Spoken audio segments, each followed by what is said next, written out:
একটি মোড়ক হঠাৎ আশ্রয় পেয়ে গেল বিরাট প্রাসাদের ছোট্ট এক কোণে, ভাঙা প্যাকিং বাক্সের গাদায় আরও 2-3টি মুরগির সঙ্গে। আশ্রয় যদিও মিলল, উপযুক্ত আহার মিলল না।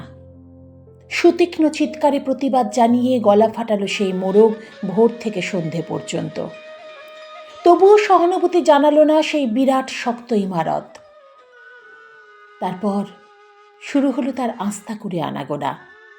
আশ্চর্য, সেখানে প্রতিদিন মিলতে লাগলো ফেলে দেওয়া ভাত রুটির চমৎকার প্রচুর খাবার।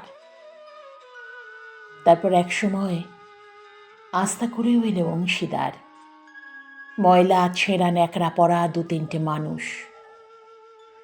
কাজেই দুর্বলতর মোরগের খাবার গেল বন্ধ হয়ে। খাবার খাবার খানিকটা খাবার। অসহায় মোরগ খাবারের সন্ধানে বারবার চেষ্টা করল প্রাসাদে ঢুকতে।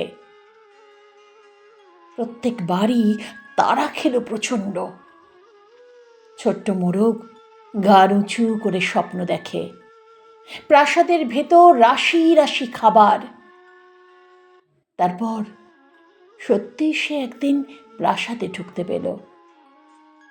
একেবারে সোজা চলে এলো ধপধপে সাদা দামি কাপড়ে ঢাকা খাবার টেবিলে।